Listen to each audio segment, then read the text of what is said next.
दोस्तों, रेल विकास निगम लिमिटेड यानी आरवीएनएल की बात करें तो यहाँ पे काफ़ी बड़ी गुड न्यूज़ निकल के आ रही है, जिसका असर भी आज शेयर पे देखने को मिला। कंपनी को बड़ा एक नया कॉन्ट्रैक्ट मिला है। लगातार इसकी ऑर्डर बुक मजबूत हो रही है। कंपनी काफ़ी सारे प्रोजेक्ट कर रही है। वैसे इस बार रिजल्ट कमज़ोर रहा है और जिसका असर भी देखने को मिला। स्टॉक काफ़ी नीचे आ गया। 647 का हाई बना के इस समय स्टॉक 325 के आसपास है। क्या है आगे की संभावना, उसको समझेंगे।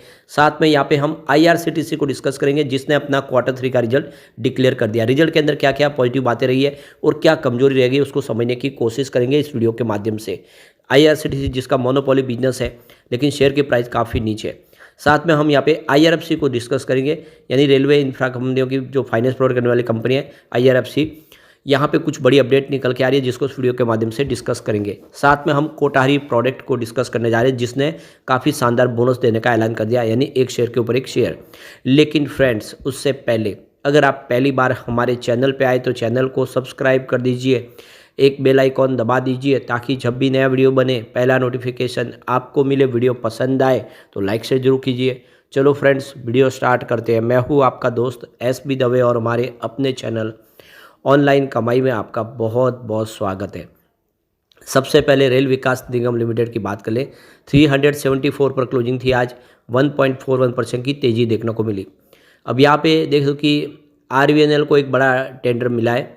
कंपनी ने 335.4 करोड़ रुपए की एक परियोजना के लिए सबसे कम बोली लगाकर साउथ वेस्टर्न रेलवे से ये कॉन्ट्रैक्ट हासिल किया है। यह प्रोजेक्ट हुबली और मैसूर डिवीजन में 790 किलोमीटर रेलवे ट्रैक पर सुरक्षा तकनीक यानी कवच को लागू करने से जुड़ा है। यानी अब कंपनी कवच के प्रोजेक्ट भी करेगी। और आरवीएनएल को ये ठेका रेलवे के सर्वे, डिज़ाइन, सप्लाई, इंस्टॉलेशन, ट्रायल और कमीशनिंग के लिए मिला है। कंपनी का कहना है कि कवच तकनीक से रेल हादसों को रोकने और ट्रेन संचालन को ज़्यादा सुरक्षित बनाने में मदद मिलेगी। जैसे कि आपको पता ही होगा कि बहुत सारे रेलवे ट्रैक के ऊपर प्रॉब्लम होती है, जिसकी वजह से एक्सीडेंट हो जाते हैं। कई बार कुछ लोग रेलवे ट्रैक पे कोई डाल देते हैं, ऑब्स्टकल डाल देते हैं, कोई पत्थर डाल देते हैं, जिससे भी घटना हो जाती है।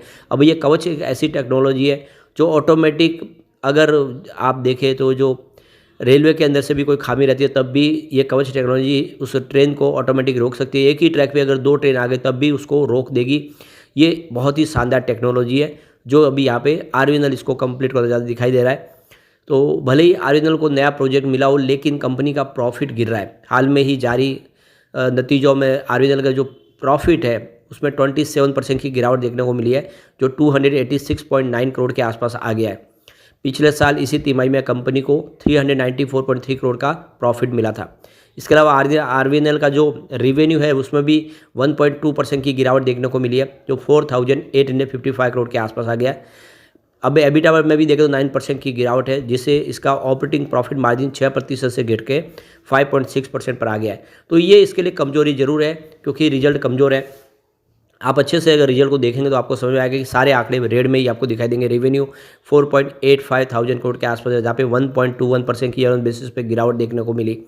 नेट इनकम 286.88 करोड़ रही, जहाँ पे 27.24% की ईयर ऑन बेसिस पे गिरावट देखने को मिली। डायलूटेड ईपीएस 1.38 है, जहाँ पे 26.98% की ईयर ऑन बेसिस पे गिरावट देखने को मिली। और नेट प्रॉफिट मार्जिन 5.91% है, जहाँ पे 26.31% की ईयर ऑन बेसिस पे गिरावट देखने को मिली। तो रिजल्ट काफ़ी कमजोर रहा, लेकिन कंपनी का कामकाज बहुत ही शानदार है, जो कह रहा है कि आने वाले समय ये स्टॉक कमाल कर सकता है। चलते हैं आईआरसीटीसी की तरफ। 757 पर क्लोजिंग थी 0.86% की तेजी के साथ। अब यहाँ पे कंपनी ने Q3 का रिजल्ट डिक्लेयर कर दिया है। कंपनी का जो नेट प्रॉफिट है उसमें 14% की जंप देखने को मिली है। 341 करोड़ के आसपास प्रॉफिट रहा है और 10% की जंप देख सकते हो रेवेन्यू में भी देखने को मिली है। तो यहाँ पे देख सकते हो कि कंपनी ने कल अपना रिजल्ट डिक्लेयर किया है और कंपनी का जो नेट प्रॉफिट है 341 करोड़ के आसपास रहा है, जिसमें 13.7% की ईयर ऑन बेसिस पे जंप देखने को मिली है। और पिछले साल सेम क्वार्टर में जो प्रॉफिट है वो 300 करोड़ के आसपास था। रिवेन्यू में देखो तो यहाँ पर भी 10% की शानदार जंप देखने को मिली है, जो 1224.7 करोड़ के आसपास है। पिछले एक साल पहले ये 1115.5 करोड़ के आसपास था। तो चाहे आप रिवेन्यू देखें या प्रॉफिट देखें, दोनों में ही वृद्धि देखने को मिली है। और यहाँ पे इसके अलावा कंपनी ने डिविडेंड देने का भी ऐलान कर दिया। तो कंपनी ने पर शेयर 3 रुपये का डिविडेंड भी डिक्लेयर कर दिया, इंटरिम डिविडेंड के रूप में, जो शेयर होल्डर को मिल जाएगा। और यहाँ पे इसकी कंपनी ने जो रिकॉर्ड डेट है वो भी फिक्स कर दिया 20 फरवरी 2025। इसका मतलब यह है कि अगर आपको डिविडेंड प्राप्त करना है तो 20 फरवरी 2025 के पहले पहले शेयर खरीदने होंगे। अगर 20 फरवरी को आपके डीमेट अकाउंट में शेयर होंगे तभी आपको इस डिविडेंड का फ़ायदा मिल पाएगा। उसके बाद जो शेयर खरीदेगा उसको डिविडेंड नहीं मिलेगा। तो ये सेकंड अंतरिम डिविडेंड डिक्लेयर किया रेलवे ने 3 रुपये का। तो फेस वैल्यू इसकी 2 रुपीज़ है। 150% के हिसाब से यहाँ पे डिविडेंड दिया है कंपनी ने। यहाँ पे कंपनी का एबिटाडा की बात करें तो उसमें 5.7% की वृद्धि देखने को मिली है, जो 417 करोड़ के आसपास रहा है। जो पिछले एक साल पहले अगर आप देखें तो 394 करोड़ के आसपास था। तो यहाँ पे देख सकते हो काफ़ी बेहतर रिजल्ट रहा है। और सबसे बड़ी बात है कंपनी का बिजनेस देख सकते हो काफ़ी शानदार है। यहाँ पे टोटल इनकम देखें तो कंपनी की 1281.20 करोड़ के आसपास रही है। पिछले एक साल पहले 1161 करोड़ के आसपास थी। कंपनी रेलवे के अंदर कैटरिंग सेवाएं देती है और दूसरी तरफ रेलवे ऑनलाइन टिकट का बिजनेस भी IRCTC का ही है। इसके माध्यम से दूसरी अलग अलग ऐप के माध्यम से अगर आप रेलवे टिकट बुक करते हो तो सीधा फ़ायदा इसका IRCTC को ही होता है और बहुत सारे टूर ऑर्गेनाइज करती है। काफ़ी शानदार बिजनेस है। अब चलते हैं हम IRFC की तरफ। तो 125 पर क्लोजिंग थी, 0.59% की यहाँ पे गिरावट देखने को मिली।